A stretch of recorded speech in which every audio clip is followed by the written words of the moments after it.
Right at 10:17 a.m. here on Wednesday, December 11th, 2024.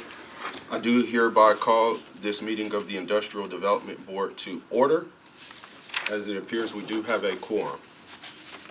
Moving on to item number 2, public comment period. The Industrial Development Board holds a designated public comment period at each meeting. Members of the public in attendance may provide comments to the board or its committees during such designated time.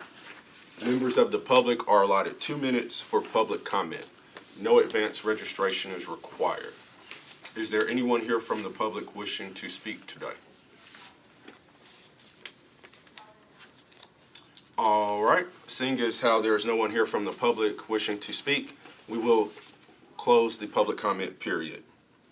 Moving on to item number 3, approval of prior meeting minutes. I will give you a couple of moments to review those, and then I will entertain a motion for approval.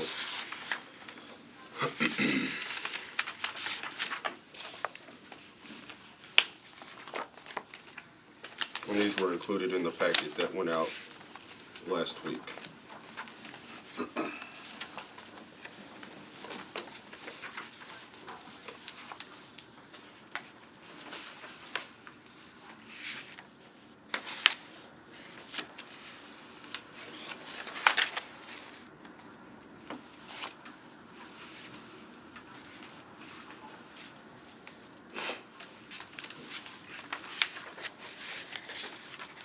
All right, I'll entertain a motion to approve.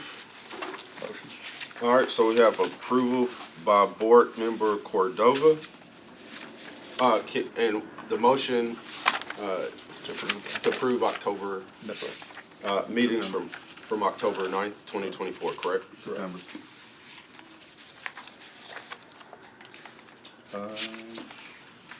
Consideration. No, that's just saying that was approved before.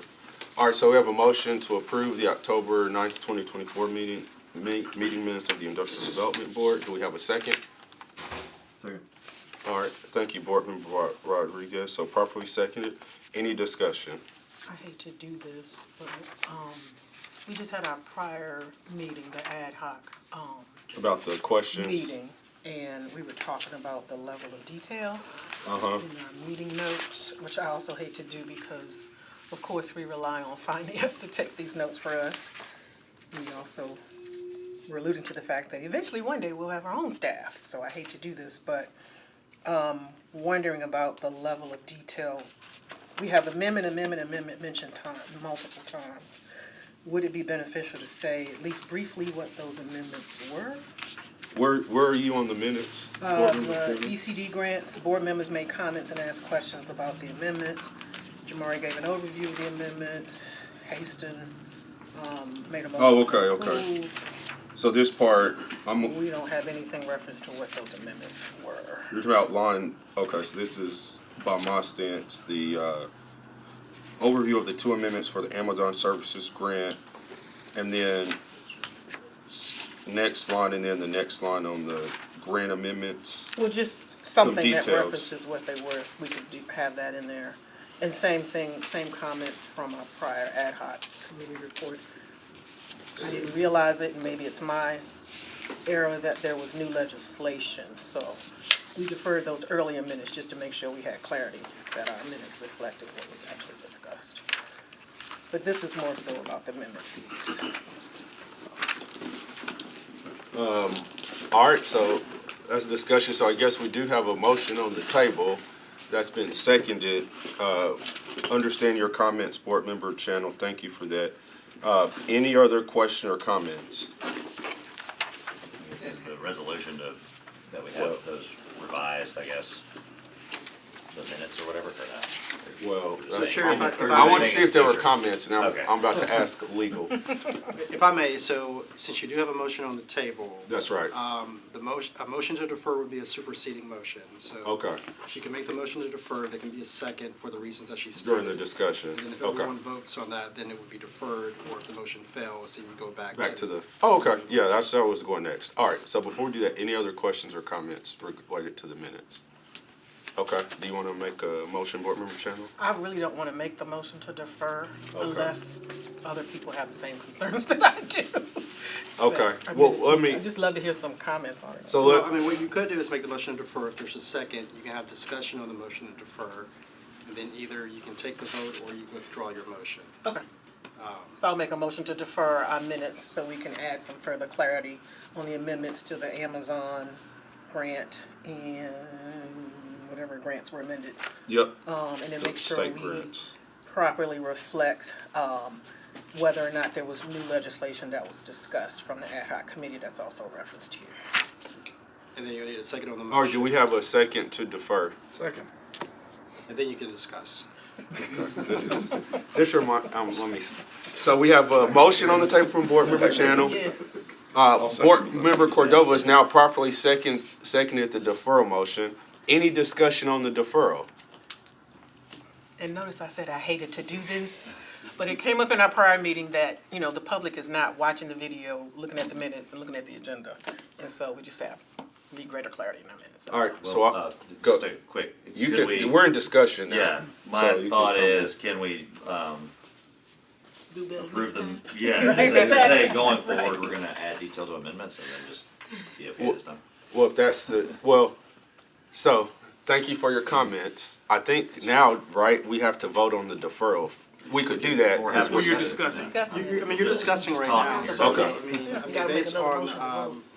Board Member Davis's comments, you could all, you know, after you have your discussion, you can decide that you don't agree with the motion to defer. You can either vote it down, Right. or again, Board Member Channel can withdraw her motion. But we have to, okay, but we have to vote, or she has to withdraw, correct, to do, okay. Any I'm more other, than willing to withdraw. if you any guys other think- comments or I got a questions? question. So if we Board do Member Johnson. move forward with this deferral, do we have to remember what we said to put in here, or do we like add new stuff? I'm sure that, what's her name who does our minutes? I She's gonna believe, kill me for not remembering her Rhonda. name. Rhonda's not here today, yeah. Rhonda's staff member. I'm sure she can just go back and look at the video and just add whatever it is that we need. Would we then just, You don't have do we to need do to it. approve, like, is it essentially approve these minutes this time, or is it next Is she time we just paid approve the hours? last two No, I'm meeting joking. minutes? So what we did in the ad hoc meeting, We and I just think what is deferred. being referenced here is, you do the deferral, and so then you'll come back to the next meeting with the updated minutes with the additional information. So you would have to And then you can- still vote. And then you'll vote on the minutes then. Okay, we just approved the previous two meetings, I guess, at that point, right? Potentially, Correct. Yeah. right. Yeah, Or, that's fine. or we, Or you do what vote you want to tonight. do. You could just approve the minutes now for, which meeting is this, the October meeting? Right, with the thought that the With board thought wants going more forward. detail. We've given feedback, we want more detail. That's a decision for. That's the board's decision, that's right. Okay, so thank you for your comments, Board Member Johnson. Any other comments or discussion on the deferral related to the minutes?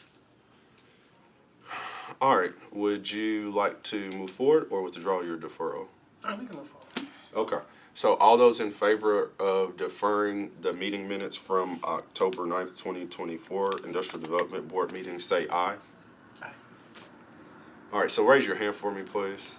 All right, so two. No big deal. So fine. The chair abstained, please note that for the record. But it looks like the motion carried, so thank you. So we will defer the October 9th, 2024 meetings of the Industrial Development Board. Thank you. Moving on to item number 4, old business. NDIC Corporation Project 1 LLC, Tennessee State University Student Housing Project. Nothing that this board needs to vote on today. This obviously came before us several months ago. In the packet, you received a summary of where that agenda item stands today. And I'll go ahead and call Charles or Corbin. If you obviously we received that summary already in the packet. But if you want to give us high level, couple bullets from that, and just update the board on that item. And again, this is not something that the board has to vote on today. That's correct. Thank you, Thank you, Charles. Mr. Chairman, board members. You may have a copy of a letter from Frost Brown Todd, who served as counsel for NDIC TSU Project 1 LLC, that this board had induced and actually issued a final bond resolution in May of this year. And pursuant to the board's policies and procedures, if a transaction has not closed within 6 months, that applicant has to come back before the board to give a status update, and the board could then extend for another 6 months, or that authorization that the board has given will end by its terms. In this case, the applicant elected to withdraw the application because of changes in circumstances, changing in their structure of the bond financing, changes in members of the team that they had put together. So we requested that they submit the letter that you have before you for the record, so that it just closes it out. As we understand from talking to the representatives, they do plan to regroup and come back before the board at a later date, but the application that was approved in May is now withdrawn and ended, and they will come back. They'll be starting from scratch with some of the same team members. It may be a completely different team, but that is the status of this project at this time. We'd be happy to answer any questions that any of the board members might have. Start here to my left. Any questions for Charles related to this matter? All right, again, if you want more details, those referenced in the packet and the letter that you received in the packet. Any questions or comments here to my right? All Thank right. you, Mr. Chairman. Thank you, Charles. And I think the biggest thing here is certainly this process, should they come back before us, we'll start all over again with the application fee payment and going through the process again. But it sounds like they're still committed to the project. We know housing's still a need, so we look forward to hearing more at the appropriate time. Yes, sir. All right, thank you. All right, moving on to item number 5, consideration of approval of joinder for RHP Hotel stormwater control measures. Just quick background on this. This pertains to Ryman Hospitality. This is for a pilot that this board approved back in 2017. I don't think anyone in this room, aside from me, was on the board then. But this board did approve a pilot property tax abatement deal for Ryman Hospitality for Sound Waves, which is the water park. Just curious, anybody been there to the water park? Not used at facilities, but I I've been have. inside. Yes, Yeah. me, you, It's a and good spot. Anthony, right? Yeah. Great, pretty cool place if you haven't been, especially for kids. A lot of fun. But anyway, so that's why this matter is coming to us. Just always want to give the board some context and background. Under the pilot agreement, this board, the Industrial Development Board, is technically the owner of the property legally. And so when things come up, we have to sign off on it because technically we own the property due to the pilot. So Josh, with Metro Legal, I'll turn it over to you again. We received 2 documents. One was the stormwater document, just for reference. The joinder is what we're actually voting on today. So we received it, but if you can give us some background, sounds like this is a lot of it more administrative related to some new stormwater requirements. That is correct. So, as you mentioned, Chair, when you guys do pilot programs, the board does take ownership of the property, so you are the record title owner. And stormwater control measures, there are some federal requirements related to sort of pollution runoff into water, and so the federal government makes certain requirements on property owners to prevent that. And Metro Water is in charge of doing that for Davidson County. And so there are stormwater control measures that they require developers, owners of property to have. And so there's some project that's happening over there at Sound Waves, and so there has been a new stormwater control measure plan that is being developed that has been submitted to Metro Water, and I believe they've approved it. And what Metro requires is that when you do have those new plans, that there be a declaration that is going to be filed in the Register of Deeds that shows that you do have a stormwater control measure plan in place and that you will abide by it. And so in your packet, you have the declaration that RHP has already signed off on. And what you're doing with this joinder is just basically saying that since you are technically the record owner of the property, you basically have to execute it saying that you also agree with it. And the purpose of that is so that the declaration encumbers the entire property. And basically what that means is to make sure that those stormwater control measures are in place for that property going forward, regardless of who owns the property.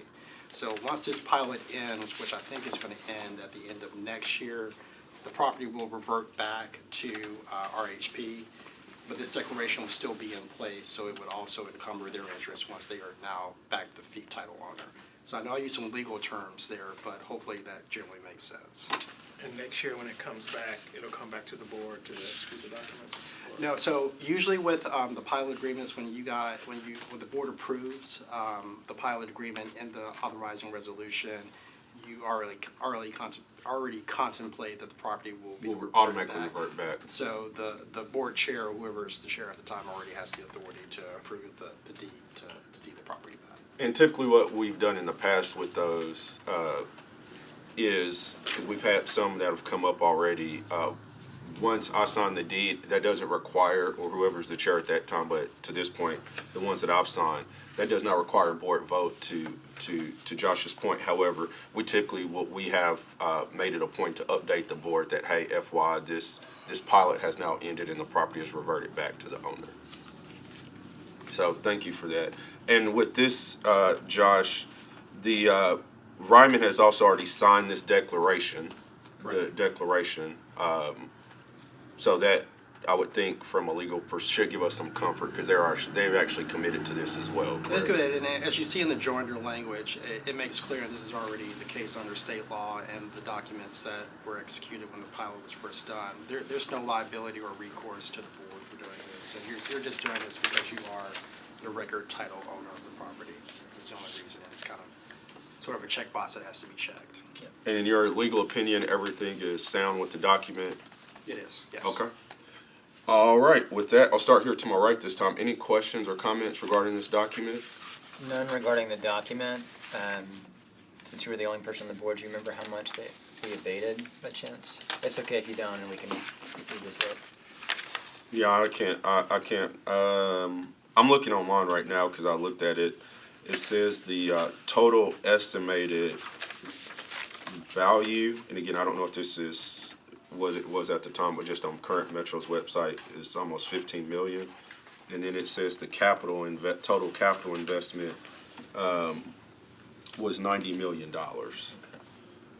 This is according to the metronashville.gov, not Nigel Hodge. Reading this directly from the website. Got it. I will tell you the big thing that, from what I recall, and again, this was 7-8 years ago, the big thing there was, what I recall from the discussion on the board, if that's what you're asking about, was the fact that it added, we didn't have an indoor water park. Yeah. So the fact that it added, had another attraction to that area, not only for people locally, but also for people coming in from out of town. Because again, the indoor you can use all year round. I've been there in the wintertime personally. And then obviously the outdoor you can use in the summer. So that, and just bring them, and according to Metro's website too, I think it looks like total expected jobs of like 700. Yeah. Not only with construction, but obviously the operation of it, which that place is massive. Yeah.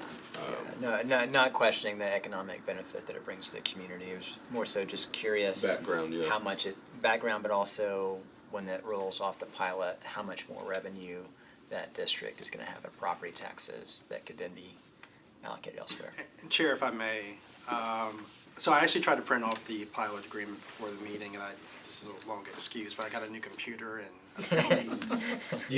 Don't blame it on the computer. Just tell it for it is user error. Sure, we call it user error. Apparently the printer is mapped to some other building, so somewhere there's a pilot agreement printed out somewhere. So I can try to get the information for you, because usually with pilot agreements, the way it works is it is like a percentage abatement of what they would have paid for the tax, so it might be like 30%. Yeah. But if you want an idea of what the taxes are, I think the property is still assessed by the tax assessor for the purposes of figuring out the value.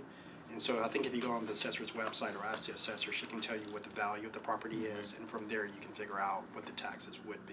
Gotcha. If the property was on the tax rolls. Okay. And I actually just, real quickly, I just pulled this up. According to the study, Metropolitan annual economic impact, 866 million, including total employment impact of 97. Okay, that's currently, yeah, so that 90 million is actually, that I mentioned from Metro's website, is actually in the legislation, that 90 million capital investment. That's awesome. But yes, I'll send this to you and Jamari, and if you all want to send this out to the board just for reference, that's fine, because I have it up now. And I'll include the Yeah, again, not disputing the need or the economic benefit it brings. It's a beautiful facility. I'm just curious. Yep, and the initial was 100%, it was 100% property tax abatement Okay. initially. All right, thank you for that. Any other questions or comments related to this joinder? All right, with that, I'll entertain a motion to approve the joinder for RHP Hotel stormwater control measures. All right, thank you, Board Member Huston. Properly seconded by Board Member Davis. Any discussion? All right, all those in favor say aye. Aye. Any opposed, say nay. All right, motion carried. Please let the record show the chair abstained. All right, excellent. Moving on to item number 6, consideration of inducement of, consideration of inducement of revenue bonds resolutions for 2 projects. We'll take these individually. And first, though, if I can have Charles or Corbin, before you get into the details on the agreement, obviously it's been a few months since we've had a new bond deal like this one. Can you give a quick overview of what we're doing today, which is obviously which is voting on an inducement resolution, and obviously just to clarify with the board, this does not commit us to approving a final bond resolution, but should the board pass the inducement today. So if you can do that first, just high level, and then I'll turn it over. I think we have the folks here from Dominium. I'll let them talk about it, and we'll go through each one of these individually. Okay. Thank you, Mr. Chair. Good morning, Board. As Chair Hart stated, this inducement resolution basically sets forth the parameters for this ensuing bond financing. This will be a not to exceed a $48 million bond financing. It will be brought on by friends and common players of the board, Dominium. They will operate under the Nashville Lease Housing Associates 5 LLLP. With this inducement resolution, the main things to point out to the board is the not to exceed amount, which I just did. Second would be, as Chair Hodge just stated, that the board is indemnified from any liability for this. The board is strictly serving as a conduit issuer for these tax-exempt revenue bonds. And with the expiration date, if you go to sections 8, 9, and 10, point out to the board, the expiration for this inducement resolution pursuant to our policies and procedures will be a 6-month expiration. At time of the approval for the final bond resolution, that would start a new clock, a new 6-month clock that will go from the date of approval to 6 months to expiration. If you look at number 9, the official intent, that is what the developer, Dominium, is declaring. Any expenditures that they have allocated towards the project within the last couple of years that are eligible for reimbursement pursuant to the federal tax code are eligible for reimbursement. Section 10 just signifies that this meeting is being conducted and held pursuant to the Tennessee Open Meetings Act. And that is the main thing for the inducement. If you flip to the Exhibit A, which will be attached, is the Memorandum of Agreement. This just sets forth the parameters for the federal tax requirements, with the income set-aside limits, that this will be affordable housing pursuant to the federal tax code, sets forth a few of the rights of the issuer of the board. You may have right of entry to the property whenever reasonable notice is given. reasonable right of access to the books and accounting for the property. Also, number 10, which will be the issuer fees and expenses, which pursuant to our new policies and procedures will be 20 basis points based on the par amount of the bonds. If you flick to the exhibit of the memorandum of agreement, you can see that calculation, and item number 1 with those fees would be for the issuer if this transaction does close. And on the fees, just to be clear, we have received the initial application fees for both of these, correct? That's correct. Okay. All right, thank you for that. Before we get into that in greater detail, let me, yes. For those that are looking through your packets, it should be the first one on top. And scroll to the back, you'll see the application, and then all the documents will follow that. Thank you. Oh, and let me say as the chair, because we had training on this earlier this year, thank you to Metro Legal. I do have an indirect conflict on these agenda items as my spouse's firm does some architecture work or having a pass for Dominion. So I share that with the board. I also have an indirect conflict Okay. because of legislation that we're working on together. Oh, partnering up. Okay.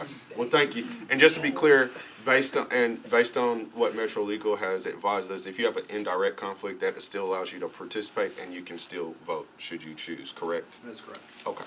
Thank you for sharing that, Board Member Haston. All right. With that, we have some folks from Dominion here. Nice to see you again. Several of us just saw you. I'll say this very quickly. Thank you. I had the opportunity to speak last month at the grand opening for the Cleveland Park facility development. That's 256 units, correct? Yes, sir, correct. I think that one has more 1 and 2 bedrooms, correct? Right down the street, I saw several board members there. Board Member Haston was there, Board Member Wright as well.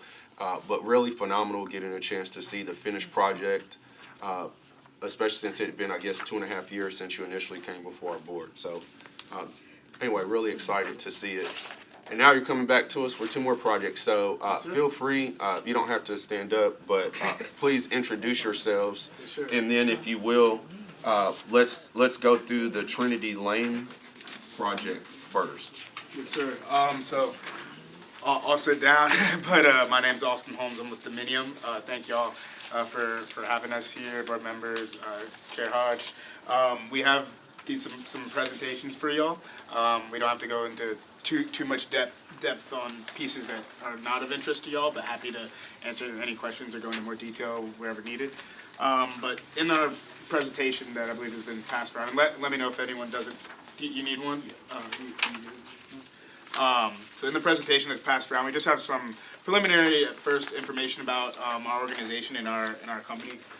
So we note that Dominion has a long track record of working and providing this sort of housing. And so this fits with, our business plan and what we intend to do. And so we're excited for another opportunity to provide this level of attainably priced housing to the community. Flipping ahead just a little bit, we did want to note that we like at all of our communities, we have a lot of opportunities and things available for our residents that we're really proud of. One of the ones that we're highlighting in this packet is our Opportunity Front Door Scholarship Program. I've had the opportunity to actually meet some of the folks that have benefited from that program, and it's been incredible. So basically what it is we offer to our residents the opportunity to have a scholarship towards continuing their education, whatever sort of education they want to pursue. So whether that's a 4-year degree or a sort of a trade school certification or whatever it might be to continue helping them, it's something that's available to the residents. And so we enjoy having that program, and a lot of times we also have an internship program as well. And so a lot of times folks that are participating in our internship program roll straight from that into getting a scholarship, and so that's been great to see. And so that would be available to the residents at this proposed community. Flipping a little bit further into the development overview, I'm on what's noted as page 7 here. We have a bit of a map just showing where this proposed development is located. So it's on. Yes, sir. If you're all in your packet, your map should look like this. There's 2 of the same presentations because they have 2 different developments. but this is the map you're looking for on page 7. Yes, sir. To Yeah, make sure it's everybody's on a the little same page. confusing. Yeah, we'll try to space them out a little bit more next time. So yes, sir. So this is the map I'm referring to, and we're looking at a community on Trinity Lane. So what we're proposing is to do, currently the site plan has us at 227 units. That's expected to be around the final unit count as the design finalizes. You know, you lose or gain a unit here or there, but it should be around there. And so we are excited about the opportunity of what we can bring here. We've worked extensively with Councilmember Toombs, whose district this is in, to effectuate a rezoning that was successfully approved just last month. That's SP zoning, correct? SP zoning, yes, sir. Yeah, so it's exactly what you're seeing here is really what we intend to build. I'm on page 8 now. And so, you know, one thing Councilmember Toombs was really excited about for this community is its opportunity to provide, you know, as Mr. Hodge said, on our 900 at Cleveland Park community, it was more studios and 1s and 2s. This community is going to have the opportunity to provide more 2s, 3s, and 4s. And so for families, yeah. And so Councilmember Toombs is really excited about the opportunity that this provides to get some of those bigger units as we have a little bit more space on this site. And I'll just chime in on that. Like, I did have an opportunity to speak with Councilmember Toombs about both of these projects, and she was very excited. She's very excited about the projects, and said that you all have been great partners with the community in the community meetings, and that the community is also very excited about both of these projects. Yes, yeah, thank you for pointing that out, and that's what we definitely strive to do whenever we go into a community.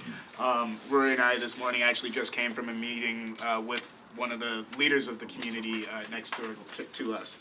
And so we're really excited. We do have a community benefits agreement with them, so we're excited to be able to provide some additional benefits beyond just the specific development that we're working on. And so we're really, you know, have honestly gotten to be a bit of friends with some of the people in the community, and we're offered a tour of Nashville actually next time we come back. So I think someone from the community is going to provide that to us. And so yeah, we are working to be good members and good stewards and good neighbors overall. And so that's definitely a key aspect of what we're trying to do here. The community does have access directly, ingress and egress directly on Trinity. And then the secondary point of ingress and egress is up to the plan east, northern side of the plan. And so that's the secondary ingress egress that is proposed and has of course been approved with the city and the transportation department. Flipping through the presentation, we do have our income limits and projected rents should, you know, if the community, it obviously isn't, but if the community was open today, this is around where the rents would be. The plan for us is to have 100% of the units be affordable, restricted at the 60% area median income level. And so that's the intention for the community, and that's, you know, how we did the 900 at Cleveland Park community and how we plan to do this one as well. And restricted, just to, because this was a question that's come up, just to make sure. This board obviously would not want to I shouldn't speak for folks, but I think there'd be some questions around if, you know, and there have been in the past with some of these type projects, and the concern would be, hey, in 5-10 years, you know, it's not considered affordable housing anymore. So just to make sure, these would be income restricted, guaranteed for 30 years. That's correct. So what we would intend to do is to do the income restriction for the long term. So typically what we intend to do is put a land use restrictive agreement on the land that would limit it. Yeah, deed restriction, yeah. Yep, exactly. So it really can't be not affordable, but really that's our intention anyway. So I believe the initial affordability period is 15 years, and then there'd be an extended use period up to 30 years. So just as far as, you know, the track record of Dominium and how we tend to operate, we to date haven't sold anything that we've built. We've acquired properties and then sold some of those, but everything that we've built, such as this, we have not yet sold anything of that nature. And so our business plan is to, you know, build this, put that restriction on it, keep it affordable, and then down the road, 15 years, we would intend to do a re-syndication to inject more capital into the community that at that point in time might need a little TLC, and then extend that affordability period out. And so that's what we would intend to do. We have a commitment to affordability. There's no aspect of our business plan that is predicated on bumping the market or anything like that. That's not our intention in it at all. And you all manage these properties as well? That's correct. So we have our in-house property management team, and so, you know, it's really dominium all the way up and down. And so the in-house property management team, we're like for the 900 Cleveland Park community, for example, we're in close contact with our managers over there, have regular calls with them. And so if there's an issue, it gets rolled up to the top very, very quickly. It's not as though it's, you know, this third-party group or something and you know, they're doing their own thing and might be operating in a way that's not, you know, beneficial to the community. We find that way is the best way for us to be accountable and kind of know what's going on with everything that we're working on. And so, yes, it would be managed by Dominium for the entirety of our hold for the community. Continuing through the presentation, we do have some images of some potential community features. So we do intend to have a swimming pool at this community, which we got a little bit more space relative to the Kind of like the other one. Yeah. North Dickerson. Yes, has yes, a sir. pretty The cool preserve at feel. Highland Ridge. Yep, exactly. So we have that would be the style of construction here. It'd be, you know, 3/4 splits, garden style community as opposed to the podium that was built in 900. And so we would have a clubhouse, standalone clubhouse, fitness center, pool, really nice pool. You try to do a resort style pool, and then really nice in-unit amenities as you see on the following page. We have you know, the stone countertops, the stainless steel appliances is what we'd be intending to use here, and so we intend every, you know, development that we work on to be nearly indistinguishable from market rate. The way that we're able to provide the affordability is through the financing. It's not through cutting costs. It's not through just doing something that is a cheaper product. And so we intend to provide the resident experience that is pretty nearly indistinguishable from market rate. And so we are very passionate about having our residents have pride in where they live. We put a lot of emphasis on the bus stop. We will have a bus stop outside of our community here. And we put a lot of emphasis on that because that's really our front door. We always think about, you know, the child that gets off the bus and the rest of their friends are back on the bus and looking at the child walk into the community and really understanding that that's kind of the view that, you know, everyone sees of that community. So you really want that to be a good view, and you want that to someone to have pride in that, someone to not, you know, want to be dropped off down the street and have to walk up or anything like that. You know, we really want that to be amazing for our residents, and so that's something we put a lot of emphasis on. Continuing through the packet, and apologies, it's quite small, but I can get into you know, additional if there are any questions. But we do have the economics of the transaction, long-term economics of the transaction listed out over the. I need to get my bifocals. Yeah, exactly. Maybe you can get real, you know. And so we do have the long-term economics listed out for the transaction, and then additionally, on back behind that, we do have the request for the board, which is to approve an inducement resolution in the amount of $48 million, which is the maximum request that we can make for this transaction. So happy to answer any further questions. Might have skipped over something, but we're passionate about this potential community and love to talk to y'all about it. So. Yeah. And this is 9 acres, a little over 9 acres. Yes. Looks like.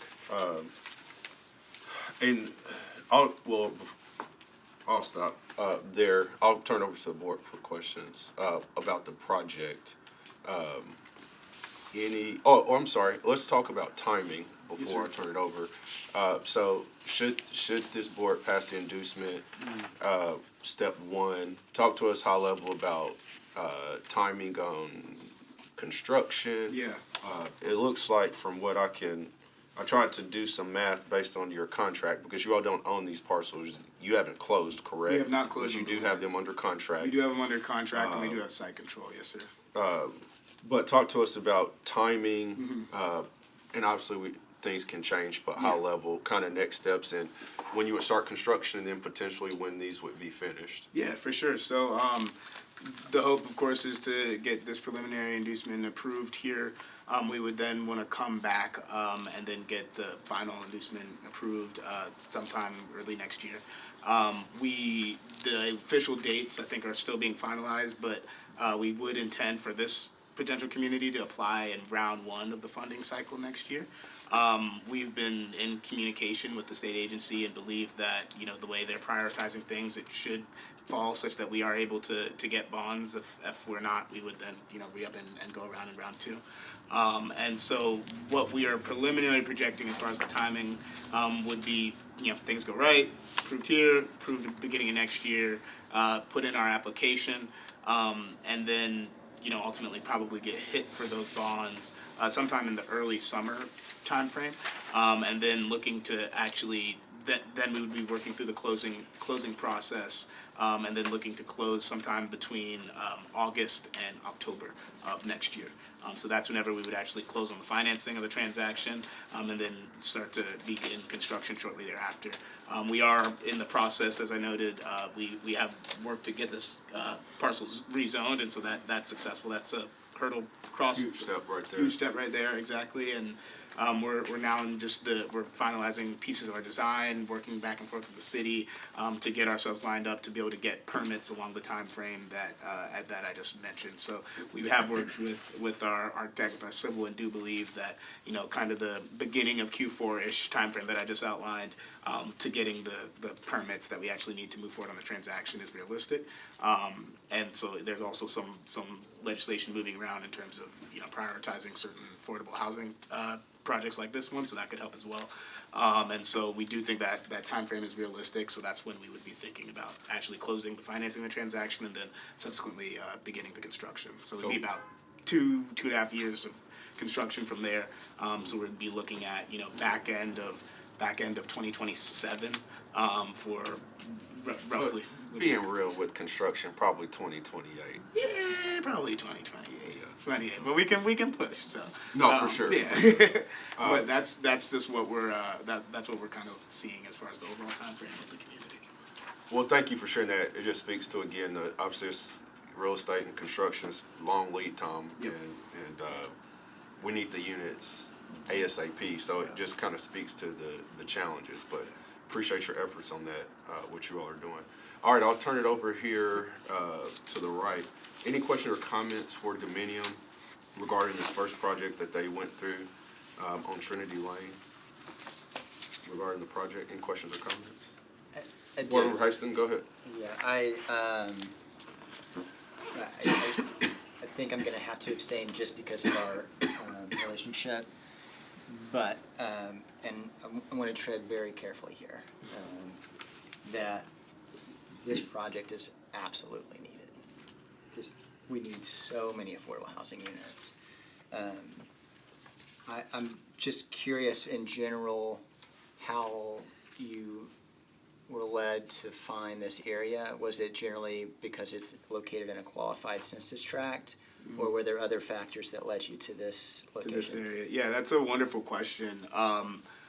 Rory and I have had weekly meetings where we look at land sites throughout the MSA that are potential for providing this sort of housing, dating back at least 2.5 years. Yeah, so we've been looking at areas, this one and other ones, for quite some time. This particular parcel, we had actually been, circling for a bit and had talked to the owner, and it was priced at a level at the time that was not feasible for us to make the transaction work.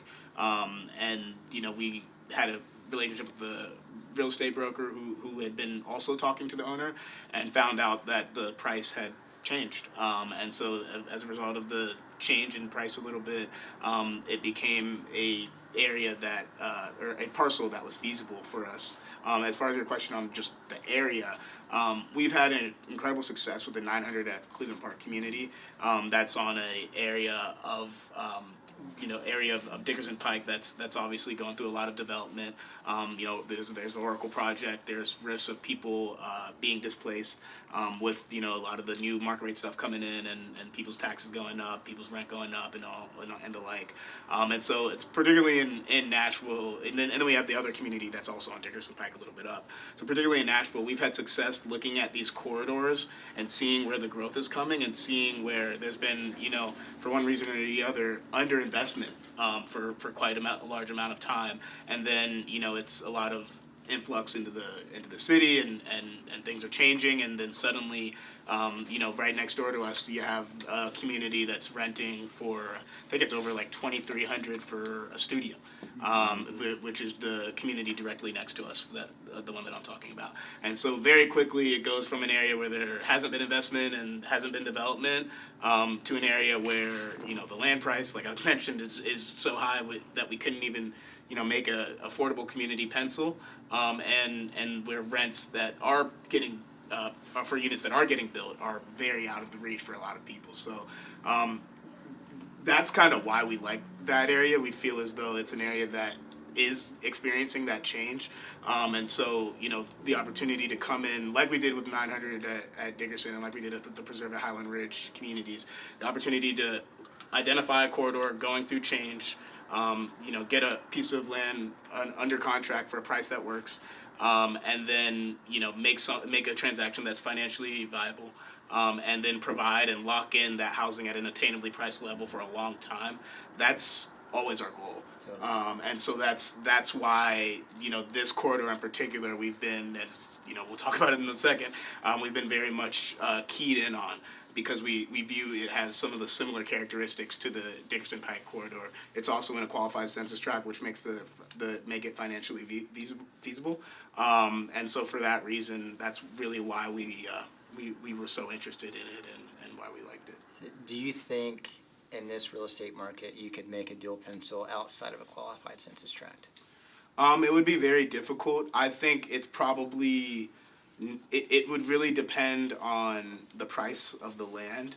And in this real estate market, the prices of the land that we've been seeing, it's been very difficult to do that in this market, because fundamentally the way that we look at it is there are different types of buildings, and so it varies to an extent, but overall it costs in the same ballpark to build a unit here, a unit there. It costs roughly the same, and so since the construction cost is varies, but within a reasonable bit is kind of understood.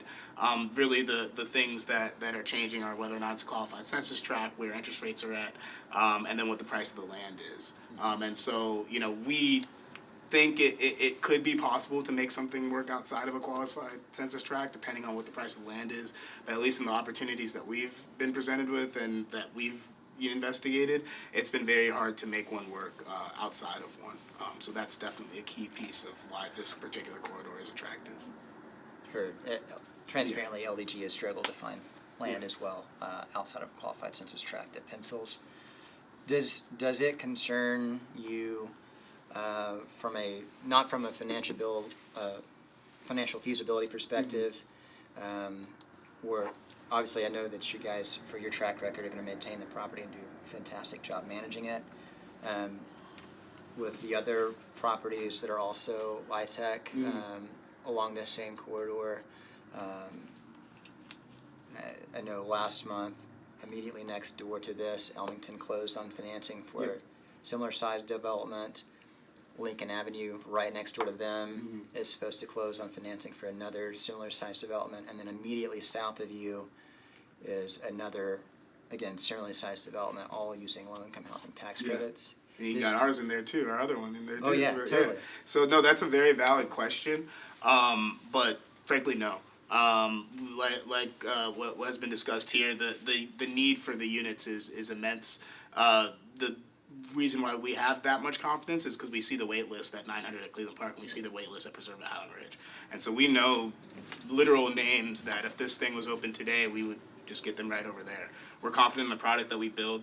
I've I don't know the details of those communities as well. I know one of those communities is a senior community, so it's a little bit of a different target, and I know some of those communities have a lower concentration of 3 and 4 bedrooms. So I do think we are for this particular development offering something a little bit unique in that sense. But no, we think that there's a massive need, and so we hope that all these get built. So, yeah, to be clear, I'm 100% agree with you. The need is there. Yeah. Absolutely need the housing. I know that you guys in Ellington and all these other groups are going to do a phenomenal job. I'm not disputing that, period. Just curious about the viability of other surrounding projects because of the number of affordable housing developments coming online in such a 2 to 3 block radius. Yeah, no, I think that's a good question. I think if they're all built, I can only speak on us, but if they're built and they're built nice, I think they'll all get filled. Because I think that the need is just that immense. It's definitely beyond. You mentioned, one senior project and 3, 4 with our other one, LIHTC projects that are more family-based. I think 4 LIHTC projects would be great that could provide this level of affordability. I think there's some varying levels of income between those as well. I think that the other thing is Trinity is a hotbed for development. So you mentioned the LIHTC developments, but there's also several market rate developments happening on the same corridor. And so in speaking with Councilmember Toombs, she's not concerned about it either because of the fact that there are market rate. There are, townhomes going up that, you want to buy one of those. You got to go contend with the current interest rate environment and pay, $750 starting. So it's not just a concentration of these sorts of communities. It is an attractive corridor because of the qualified census tract and some other things. But beyond that, we do think that if this corridor does get developed, and there's obviously the large mixed-use project just a little bit down from this as well. That's probably a long way out, but is proposed as well. So we do think if all these developments take place, it will create a really good mixed income community that Councilmember Toombs seems to be very excited about facilitating, and that I think will be very well received ultimately by the community. That's why we're working so hard to be having that connection with them, and I think that these LIHTC units will be really appreciated by the residents ultimately when they get built. Totally. Again, not disputing the need. I know they're going to be filled. We have wait lists likewise as well. It's just, and I trust Councilmember Toombs. It's her community. She knows what her constituents need and want. I'm thinking about this from a overall Nashville community perspective, in terms of thinking in generations that we need housing all over. And I know that in 2024, Nashville lost 6 qualified census tracts. So that's focusing, or it's leading, incentivizing developers like you and like LDG transparently to look at smaller and smaller geographies to build developments in. And so You're kind of backed in a corner, it sounds like, though, Exactly. to do that. Exactly. So I guess to some of our comments about from the ad hoc committee, if we're looking at policies to encourage mixed income communities across the entire county, there's an acknowledgement that we need to also look at policies that make developments feasible outside of qualified census tracts. Definitely. Do you not? I absolutely agree. Oh, I couldn't agree more. We would love to. We'd love to make more work outside of qualified census tracts. And that's a lot of market conditions. Who knows what this next year entails? Rates could go way up, rates could go way down. And the real estate market could determine that land prices have been way overvalued, and then things start to work a lot more, and then it could be the other way as well. And so, we're going to continue to roll with the punches and just play the cards that were dealt. But, at this time, we think this is a very viable and good opportunity. But if there are any efforts we can do to help facilitate the feasibility of non-basis boost transactions, we would be all for it, and we would be incredibly supportive of those efforts. So, we fully agree. Absolutely. Can you speak a little bit to some of the sources? You mentioned the LIHTC. Are you securing any other sources of financing out there? Yeah, so we do of course plan to utilize the low-income housing tax credit to generate tax credits that we'll then use to generate tax credit equity. That'll be the equity that we use in the transaction. Additionally to that, we are initially anticipating that we would work with Freddie to finance the rest of the transaction. We would be looking, of course, using private activity bonds, and then having it be a long-term bond transaction, likely with Freddie. We've contemplated some private placement structures as well, and are familiar with executing on those as well. So that'll be the other main chunk of the capital stack. We are considering some other additional sources as well, and so we're considering looking at the Barnes Fund and seeing if there's an opportunity. We've been working with a nonprofit to see about potentially obtaining some funds in that light, and so that's a potential avenue. It's not a direct source of funds, but we would be looking to work with the agency to do a pilot, and they could subsequently get a pilot mortgage off of that. So that'd be another piece of the financing as well. So that's really what we're looking at as far as our capital stack. If there are any holes in the transaction, we have adequate liquidity to plug them.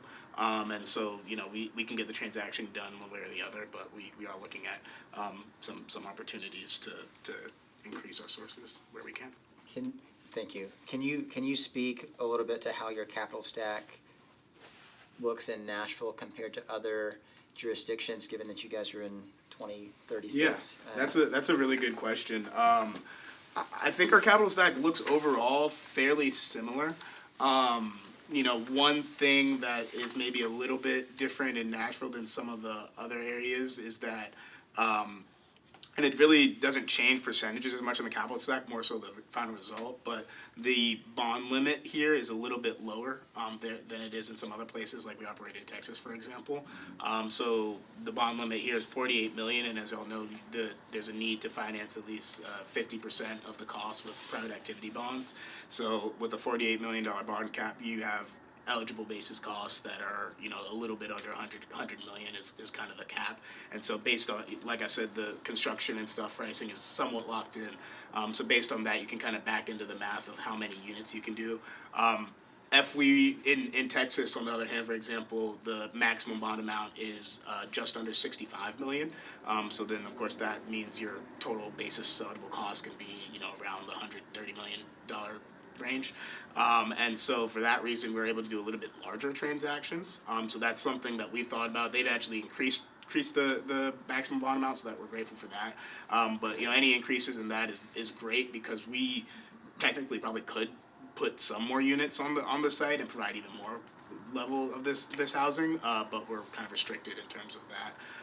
But overall, I mean, the capital stacks look fairly similar. I do think Nashville does a good job in making available certain soft funds, and so we all haven't been selected for it, and we'll have to see. But the availability of Barnes funds and something like that, for example, is a little bit different. That's not necessarily available in the other markets that we operate in, and so yeah, that's a slight difference. Normally, there's, whether it's the pilot like here or through some sort of other statutory tax abatement like we are often able to obtain in Texas. Normally there's a way for these sorts of communities to have their taxes in some way abated, and then you subsequently get additional loan proceeds off of that. So that's fairly similar here in Nashville as it is elsewhere. So yeah, I'd say the main difference is that sometimes the transactions are a little bit smaller because of the bond cap, and also there's a little bit more availability of some soft funds here, I would say, than some other places. But some other places have some good soft funds. So you think Nashville has more soft funds than other markets? Yeah, I would say the process that at least I've experienced, you've probably experienced more, but at least the process that I've experienced is that the availability of that is somewhat available, whereas in Texas it's quite frankly, I would say less available. It's a lot of differences, right? The part of it is that we're dealing with Nashville here, which is a large city, whereas in Texas there are a lot of these smaller cities that are sometimes taking these, and they have less funds available, and so that kind of works that way. But I do think the overall program in Nashville is pretty good, but the availability of soft funds is always great, and more availability would just mean more feasibility. And so, you know, I don't have extensive experience in all of the markets that we operate in, but you know, I think it's solid, the level of availability of the soft funds, but there could definitely be more, but we have seen situations where there are less. If you could coach us and give recommendations on ways that we could provide more soft funds and or make developments feasible outside of qualified census tracts. I'm sorry, I'm putting you on the spot. No, okay. What sort of advice would you provide to us? I would say the raising of the bond cap is a big thing because it kind of fundamentally changes the way you can look at potential sites. If you know that you can only do 200 or so units, because if your plan is to do all affordable, and that's what we do, and you know you're around that in terms of size, then even if a seller might have a site that's big enough and zoned for, or could be zoned for, 300 units, 350 units, and then that seller subsequently expects to sell that land accordingly. We, despite being able to potentially fit those units, are not willing to be able to actually build those units because of the bond cap. So that makes us uncompetitive in, you know, talks and conversations about pursuing that sort of land site. So it's not just that we want a bigger site or a bigger transaction on the same site, it's that raising the bond cap could also open up new sites that are, you know, suitable for these larger developments, can suddenly become something that we can work towards and underwrite and make feasible. This definitely can be the case in places where there are non-basis boost areas. We've looked at sites, for example, where we're developing a build-to-rent product, for example. It's more of like a townhome or cottage style product that has been popular in Texas and Phoenix quite a bit.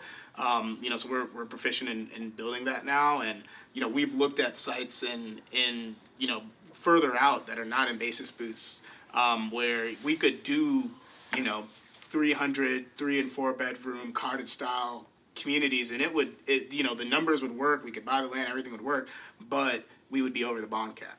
And because we'd be over the bond cap, we can't underwrite that. We can only underwrite the smaller deal. And because we can only underwrite the smaller deal, we can only pay this much in the land. And because we can only pay this much in the land, the seller's not willing to transact at that level. And so that's just off the top of my head one thing that would make it you know, a little bit free some stuff up and maybe allow us to look at some different areas, would be that. So what I'm hearing you say, and I want to make sure I hear it right, is qualified census tracts and the bond cap drive number of sites that you can look at. Yep.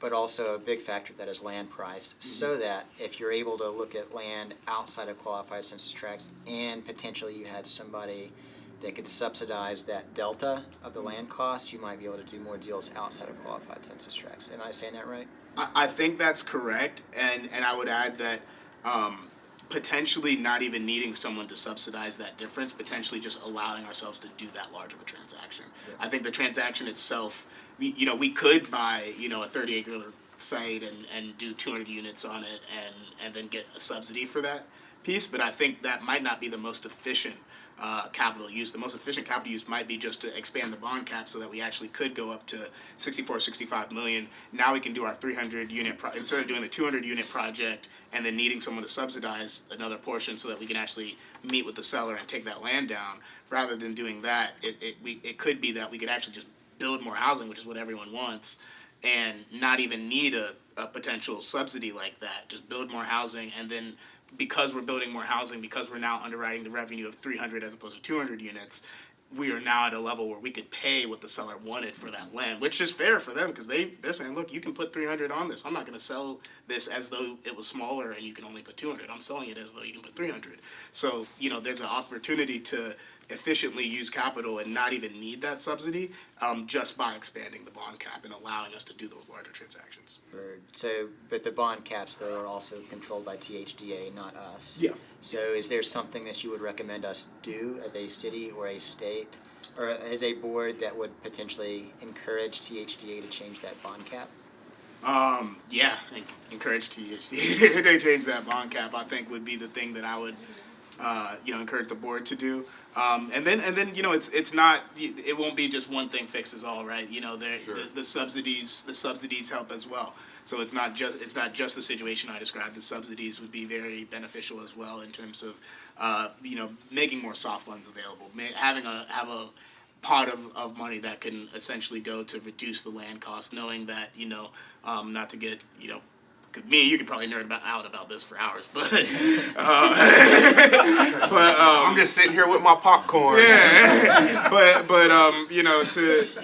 of course the land price is not something you're able to get tax credits for, whereas the construction price is. And so often what we'll do is take on situations where it might be a little bit complicated in terms of the construction. What'd you say? Y'all gonna have to come back next month. I'm just trying to answer the questions on that. But yeah, that would be good, and so the land price is something that we don't get tax credits for. So any subsidy in that would help, because the construction price we can figure out because we do get the tax credits for. So that would help. Encouraging them to raise the bond cap would help. But overall, Tennessee's a great place for us to do this sort of transaction. So we're thankful, and it'll continue to evolve and get better and better. But we very much appreciate everyone we get to work with, including y'all here. So Thank you for that. That's it. I mainly just wanted folks at home to be watching, to hear of what other cities are doing, what other ways we could make deals pencil in other locations as we're looking to provide housing all over the city, not just in certain locations. That's it. And it's truly beneficial. We just don't want to lose quorum. Sure, go ahead, Board Member Cordova. Did Councilmember Toombs raise any concerns, or did the community raise any concerns about the existing infrastructure and the impact that all of these units going online at the same time would have on the actual infrastructure that's in place? And is there any plan or conversations going on with water or city about how to make sure that we don't have a disruption of services or moreover have a problem inside the community? Definitely, that was raised as a concern more from the community members than Councilmember Toombs. I think the reason for that is likely because Councilmember Toombs has a little bit more insight into the long-term planning of the infrastructure. We have, of course, done our studies and everything like that, and have confirmed that the infrastructure that's in place or is going to be in place is sufficient for this and the other transaction we're intending to do.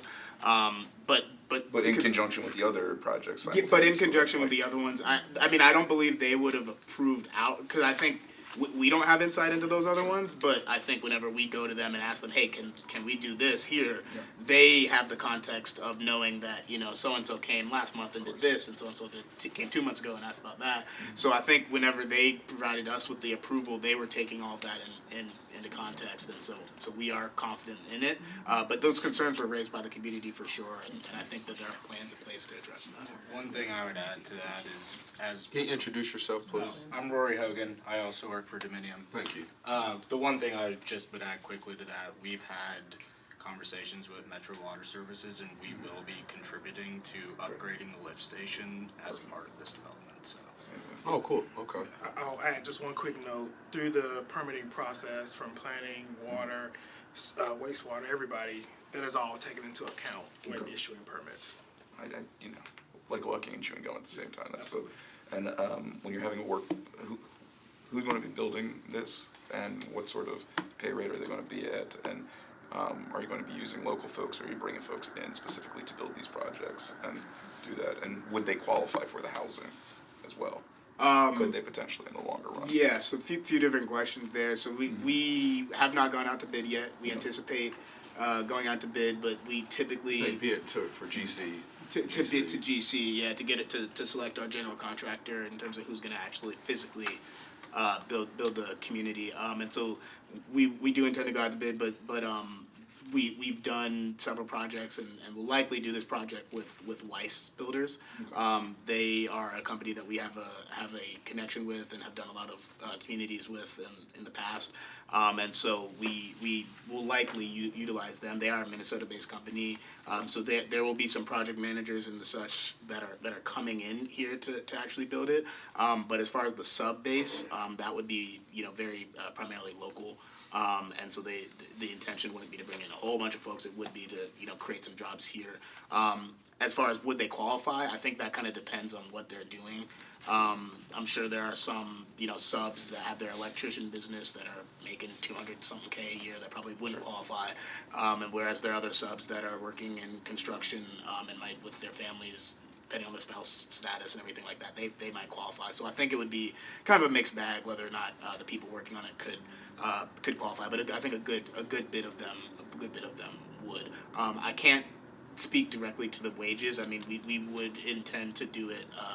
I think we'd have the market set where the price is for the labor and for the services. Yeah. Thank you. Yep, and that's it. According to your application, it looks like 80% local labor, according to your application. Charles, did you? Mr. Chairman, I just wanted to mention to the board, Yeah. just try to bring this full circle that contemporaneously with this, Tennessee Housing Development Agency is the entity that issues the tax credits. So the applicant will be making an application to THDA along with this, and the purpose of inducing this now is to tee this up, both of these transactions, so that when the THDA opens its system for acceptance of applications, maybe February or March, that they're in place to go forward to get the allocation of tax credits that they would need to move this forward. So the discussion today has been good, but it's gotten very deep into a lot of different components, but we're still on the front end of it. So, as your bond counsel, we do recommend to start this. This is the beginning of the process here. There's a separate process with THDA that's in the beginning, and then it will allow this to go forward, and they will come back with a fully structured financing for each of these and seek a final bond resolution after they've gotten their tax credits and put the other components to the capital stack together. So this is not a one-shot deal. Right. This is just the beginning, and then they will go forward, put the other components together, and come back. Thank you. And this inducement, again, does not require us, should the board approve it today, does not require us to approve the final bond resolution. That is correct. All right, thank you. Great questions. Any questions here to my left? That was my question. Okay. Answered it. All right, excellent. So with that, because we do have one more project from Dominium, I will entertain a motion. And well, let me ask this, Metro Legal, I probably should do these individually, correct? Because they're separate projects? Correct, yes. Okay. So I will entertain a motion for the inducement of revenue bonds resolution for Nashville Leased Housing v. LLP Dominium for 865 West Trinity Lane. Second. Did you make a motion? Oh, motion made. So moved. Thank you, board. I was like, I was so, board member Channel, made a motion. Do we have a second? Second. Thank you, board member Cordova, properly second. Any discussion? So I need to abstain just because of this. All right, so make note, board member Hassan's abstaining. The chair will abstain as well. All those in favor say aye. Aye. Any opposed say nay. All right, motion carried. All right, let's go to the next one. And I'll turn this up, since we've kind of doing the same thing on each of these, I'll turn it over to you all as well. If you kind of just want to, maybe 5 or 10 minutes, just run through the project for Buena Vista, and then we'll go through that one. Yeah, that sounds good. As I said, I'm Rory Hogan. I've worked with Austin over at Dominium. I won't One quick rehash. second. If we lose her and And Nigel Brian. and him abstain, do we still have to hold? Well, you still have a quorum, but let's see if I can, You only have I 5 can people that vote. can vote. I can vote. I can vote Okay, if so I want so to. yes, you'll need to vote. That's fine. What if you lose 2 of us? I'll hang on as long as I can. Yeah, same deal. We can go quick. I think it's a lot of the same information, and we Yeah, can that's just what give I'm you thinking. It's the some same. background on the Yeah. location. Yeah. I tried to tell you. And it's valuable, trust us. We're here for it. So I won't repeat the whole company background and all that, just kind of get into the site. So this one is located fairly close to the Trinity Lane one that we just talked about on Buena Vista Pike. The Trinity turns into Buena Vista, and you'll see here on the map, that's where it is, and the other project is somewhere around here. Similarly to Trinity Lane, 100% of the units here will be affordable at the 60% AMI band level. But this one is a smaller site, so instead of the 2, 3, 4 bedrooms, we're gonna be doing 1, 2, and 3 bedrooms, so a little bit of balance, between the two sites is also nice. Again, the income level is the same as on Trinity Lane, 100% of the units at 60%. One cool thing about this project is it is on that corridor, but it's on the other side of the street. And so with this being a smaller site, we're doing a podium style construction similar to 900 Cleveland Park, where it'll be two levels of parking and then 5 stories of stick frame. So we're anticipating having some really cool views and a nice amenity deck on the 3rd level for our residents to have some good views of downtown Nashville. Similarly, it'll have a pool, workout facility, lobby leasing, and all the amenities that we'd intend to do at Trinity Lane also. Just kind of moving past, we've got a similar financing structure as the one that we just talked about, you know, the tax exempt bonds, the low income housing tax credits. We pursue a pilot with MDHA. We're in contact via Helping Hand about the Barnes funds. And we'd also pursue a CITC loan with our construction lender to lower the cost of capital and make this development feasible for us.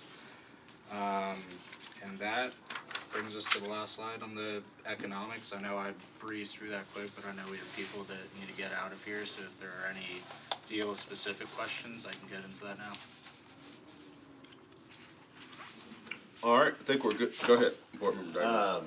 You may have just said this, but I was asking him like the units. I really like that, you know, you have I was just gonna make a comment on the last one, but it Sure. just got too long, but that we're doing larger unit counts, which I think is something tremendously missing in town, so this might be one of the few I've actually heard of lately that has it, but is this one similar, or is this kind of more of a? This will be One bedrooms. one, 2, and 3 bedrooms.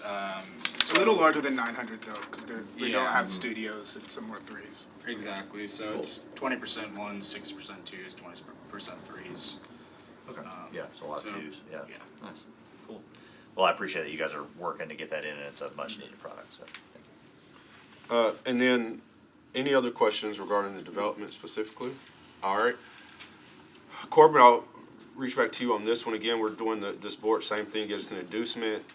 This again is maximum $48 million, correct? That's Obviously, correct. final amount will be determined later, but maximum $48 million. The applicant has the zoning in place already. And then you all, and obviously, yeah, the zoning was already in place for this one. Correct. What about ownership of the property? We have it under contract right Same- now, same- and okay. we have a purchase agreement that will get us out to the end of 2025. Gotcha. Okay. Corbin, any other comments that the board needs to know about on this one There is related not. to the inducement? Exact same inducement as the first one, not to exceed 48. Board has no liability, and the board's fee is captured in the memorandum of agreement in the Exhibit A. Gotcha. Everything's in order on your end? Everything's in order. Okay. All right, with that, I'll entertain a motion to consider the inducement of revenue bonds, inducement resolution of revenue bonds for Nashville leased housing, VI LLLP Dominium Buena Vista Pike. So moved. All right, thank you, Board Member Davis. Do we have a second? Second. All right, properly seconded. Any discussion? They pick out some great views. You said They what? pick out some great views. Oh, great views. Yeah. All of y'all's properties are like beautiful places. No, there are some great views great views over there.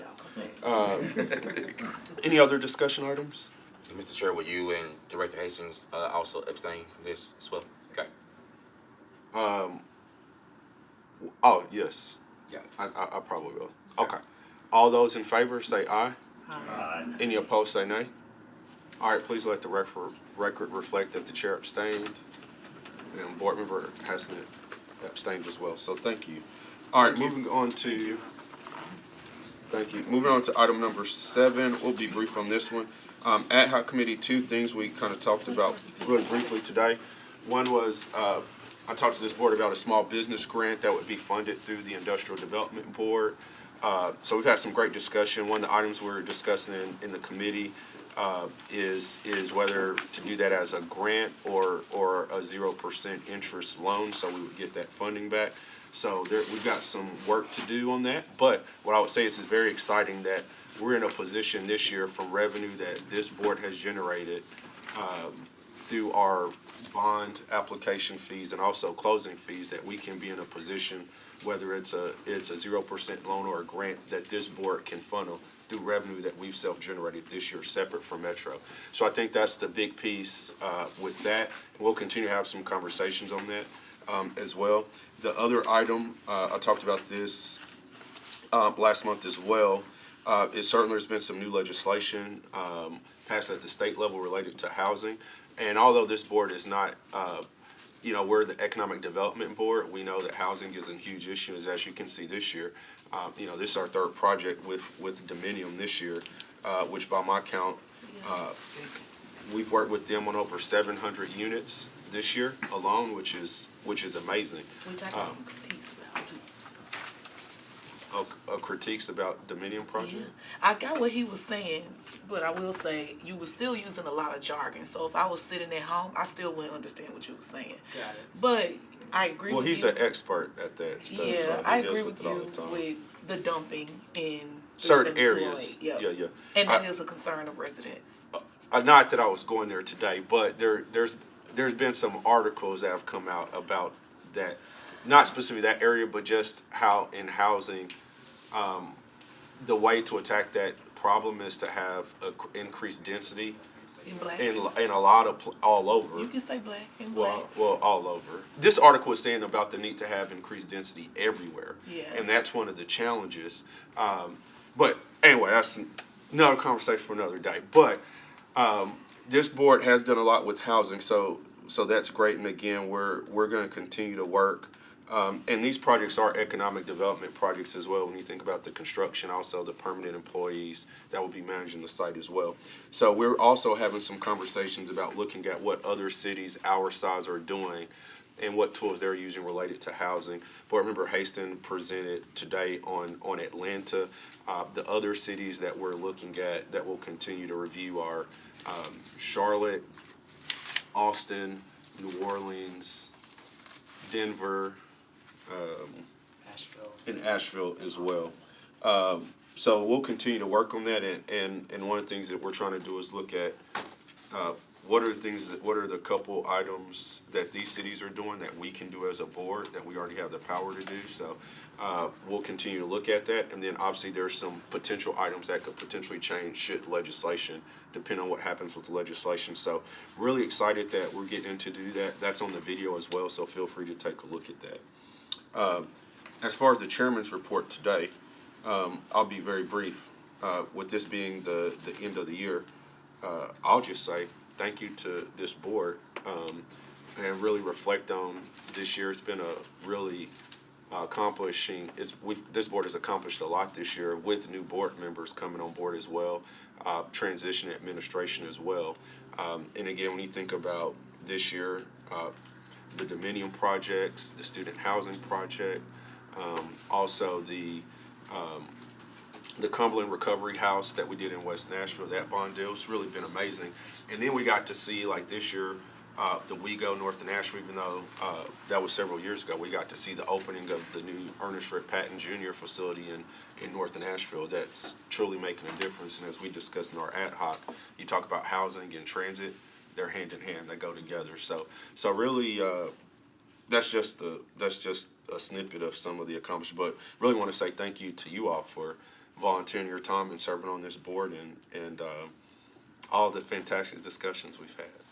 I had a question, and Jabbar, you may be able to answer that. I got an email about a bill that was passed around boards and commissions and 75% attendance. Yeah, I sent that So, out. so I'll say, and Jamar, if you want to add anything into that, so I got that as well. I know that Metro Legal, is looking into that. And so there'll be some more information on that coming in next year, on that. But yes, that did come out. So I hope that answered your question, but Metro Legal is looking into that. Yeah, we'll have something for you at the next meeting. Okay. A little bit more details about that. Yep. All right. Well, again, thank you, everyone. With that, it is right at 11:41. We will adjourn the meeting. Happy holidays. So do I need to come to